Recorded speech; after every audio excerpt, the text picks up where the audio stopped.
आप सबको एक बार फिर से प्रेज़ द लॉर्ड। आज 1 दिसंबर है।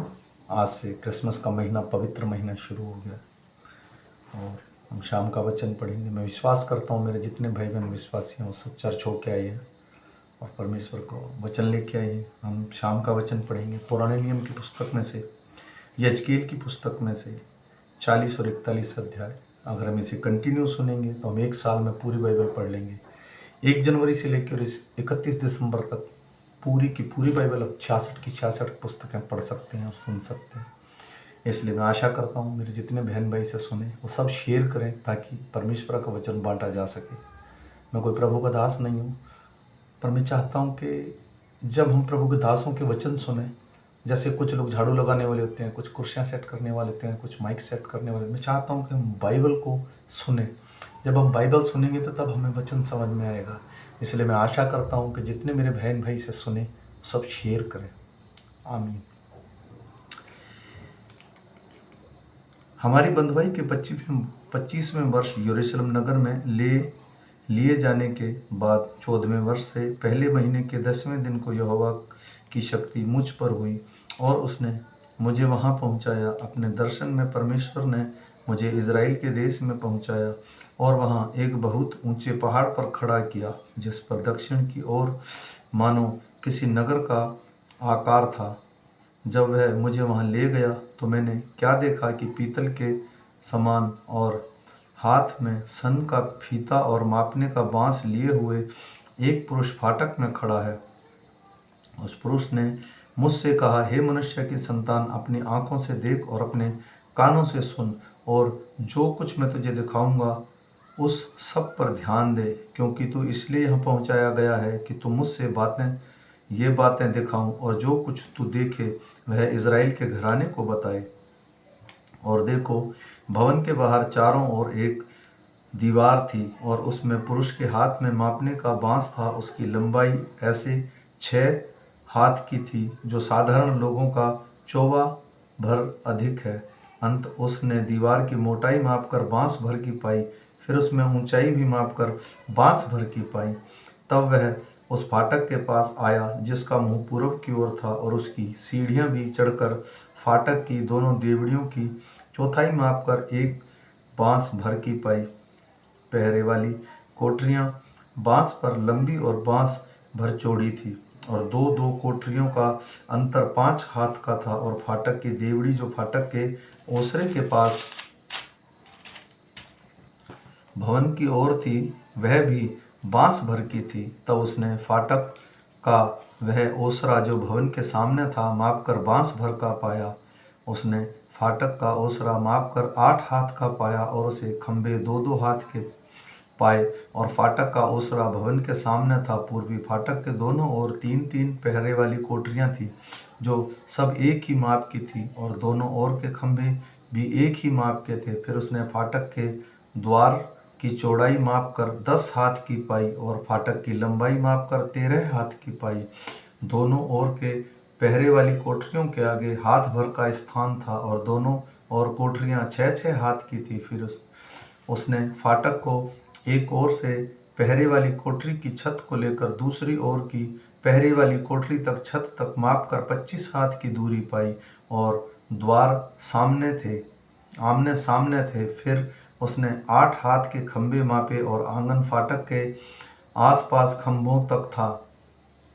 फाटक के बाहरी द्वार के आगे से लेकर उसके भीतरी ओसरे की आगे तक 25 हाथ का अंतर था। पहरे वाली कोठरियों में वह और फाटक के भीतर चारों ओर कोठरियों के बीच के खंभों के बीच बीच में झिल्लीदार खिड़कियां थी और खंभों के ओसरों में भी वैसी ही थी।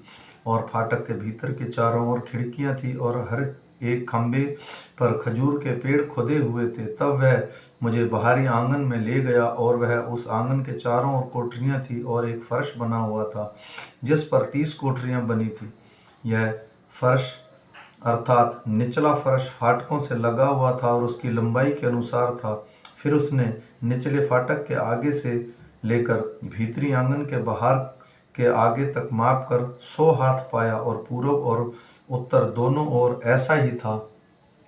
तब बाहरी आंगन के पूर्वमुखी फाटक की लंबाई और चौड़ाई उसने मापी, उसके दोनों ओर 3-3 पहरे वाली कोठरियां थी और उसके भी खंभे के ओसरे की माप पहले फाटक के अनुसार थी। उसकी लंबाई 50 हाथ और चौड़ाई 25 हाथ की थी और उसकी भी खिड़कियां और खंभे के ओसरे और खजूरों की माप पूर्व मुखी फाटक की सी थी और इस पर चढ़ने की 7 सीढ़ियां थी और उसके सामने उसका ओसरा था। भीतरी आंगन के ऊपर और पूर्व की ओर फाटकों के समान फाटक थे और उनके फाटकों की दूरी मापकर 100 हाथ पर पाई। फिर वह मुझे दक्षिण की ओर ले गया और दक्षिण की ओर एक फाटक था और उसने उस खंभे और खंभों का ओसरा मापकर उसको वैसा ही माप पाई।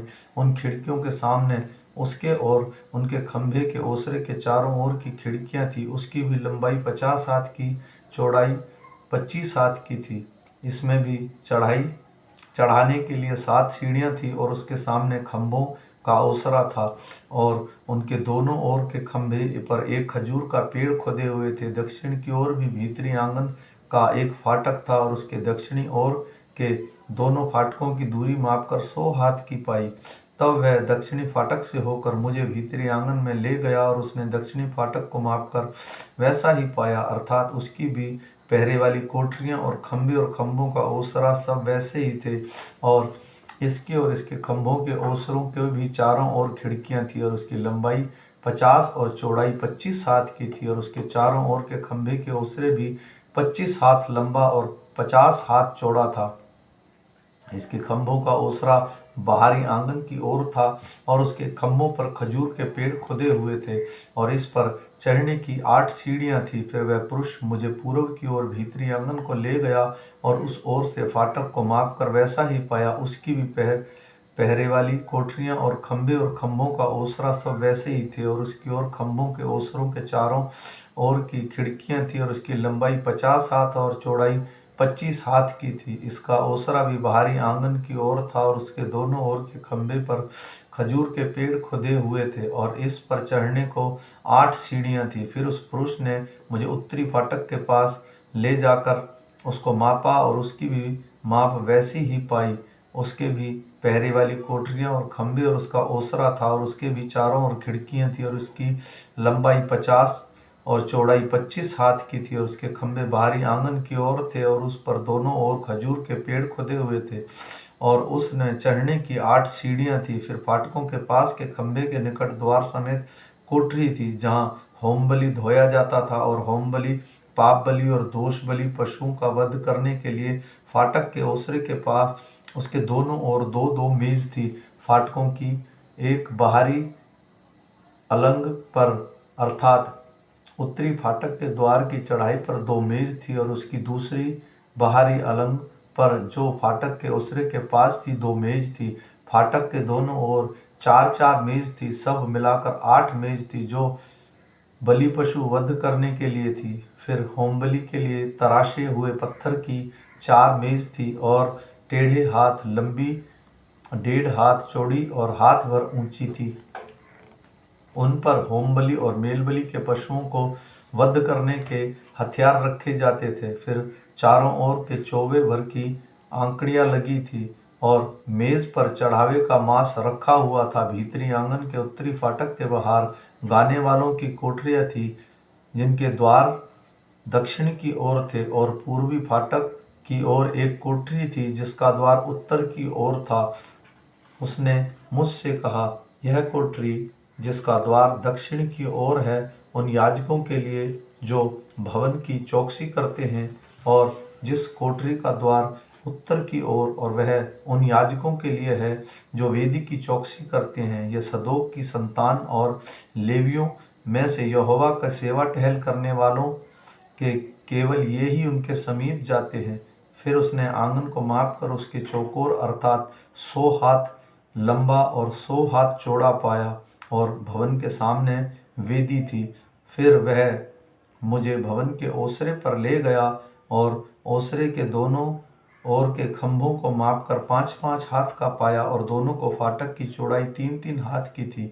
ओसरे की लंबाई 20 हाथ और चौड़ाई 11 हाथ की थी और उस पर चढ़ने की सीढ़ियां थी और दोनों ओर खंभों के पास लेटी थी। फिर वह मुझे मंदिर के पास ले गया और उनके दोनों ओर के खंभों को मापकर 6-6 हाथ चौड़ा पाया। तब जो तंबू की चौड़ाई थी। द्वार की चौड़ाई 10 हाथ की थी और द्वार के दोनों ओर की दीवारें 5-5 हाथ की थी और उनके मंदिर की लंबाई मापकर 40 हाथ की और उसकी चौड़ाई 20 हाथ की पाई। तब उसने भीतर जाकर द्वार के खंभों को मापा और 2-2 हाथ का पाया और द्वार 6 हाथ का था और द्वार की चौड़ाई 7 हाथ की थी। तब उसने भीतर के भवन की लंबाई और चौड़ाई मंदिर के सामने मापकर 20-20 हाथ की पाई और उसने मुझसे कहा, यह तो परम पवित्र स्थान है। फिर उसने भवन की दीवार को मापकर 6 हाथ का पाया और भवन के आसपास 4-4 हाथ चौड़ी बाहरी कोठरियां थी। ये बाहरी कोठरियां 3 मंजिल की थी और एक एक मंजिल के 30-30 कोठरियां थी। भवन के आसपास की दीवारें इसलिए थी कि वह बाहरी कोठरियां उसके सहारे में हो और उसी में कोठरियों की कड़ियां बैठाई हुई थी और भवन की दीवार के सहारे में थी। भवन जो आसपास जो कोठरियां बाहर थी उनमें से जो ऊपर थी वे अधिक चौड़ी थी, अर्थात भवन के आसपास जो कुछ बना था वह जैसे जैसे ऊपर की ओर चढ़ता गया वैसे वैसे चौड़ा होता गया। इस रीति इस घर की चौड़ाई ऊपर की ओर बढ़ाई गई थी और लोग निचले मंजिल के बीच के ऊपर मंजिल पर चढ़ा सकते थे। फिर मैंने भवन के आसपास ऊंची भूमि देखी और बाहरी कोठरियों की ऊंचाई जोड़ तक 6 हाथ के बांस की थी। बाहरी कोठरियों के लिए जो दीवार थी वह 5 हाथ मोटी थी और जो स्थान खाली रह गया था वह भवन की बाहरी कोठरियों का स्थान था। बाहरी कोठरियों के बीच बीच भवन के आसपास 20 हाथ का अंतर था। बाहरी कोठरियों के द्वार पर स्थान की ओर थे जो खाली था, अर्थात एक द्वार उत्तर की ओर और दूसरा दक्षिण की ओर था और जो स्थान रह गया था उसकी चौड़ाई चारों ओर 5-5 हाथ की थी। फिर जो भवन मंदिर के पश्चिम की ओर के सामने था उसके 70 हाथ चौड़ा था और भवन के आसपास की दीवार 5 हाथ मोटी थी और उसकी लंबाई 90 हाथ की थी। तब उसने भवन की लंबाई मापकर 100 हाथ की पाई और दीवारों समेत आंगनों को भी लंबाई मापकर 100 हाथ की पाई। भवन का पूर्वी सामान और उसका आंगन 100 हाथ चौड़ा था। फिर उसने पीछे के आंगन के सामने की दीवार की लंबाई जिनके दोनों ओर छज्जे थे मापकर 100 हाथ की पाई और भीतरी भवन और आंगन के ओसरों को मापा। तब उसने डेवड़ियों की झिल्लिमदार खिड़कियों के आसपास की तीनों मंजिलों के छज्जों को मापा जो देवड़ी के सामने थी और चारों ओर उसकी तख्ताबंदी हुई थी और भूमि की खिड़कियों तक उसकी खिड़कियों के आसपास सब कहीं तख्ताबंदी हुई थी। फिर उसने ऊपर का स्थान भीतरी भवन तक और उसके बाहर के आसपास की सारी दीवार के भीतर और बाहर भी मापा। उसने करूब और खजूर के ऐसे खुदे हुए थे कि जो 2 करूबों के बीच में एक एक खजूर का पेड़ था और करूबों के 2-2 मुख थे। इस प्रकार से एक एक खजूर की और एक एक मनुष्य का मुख बनाया था कि दूसरों और जवान सिंहों का मुख बनाया था। इस रीति सारे भवन के चारों ओर बना था। भूमि से लेकर द्वार के ऊपर तक करूब और खजूर के पेड़ खुदे हुए थे।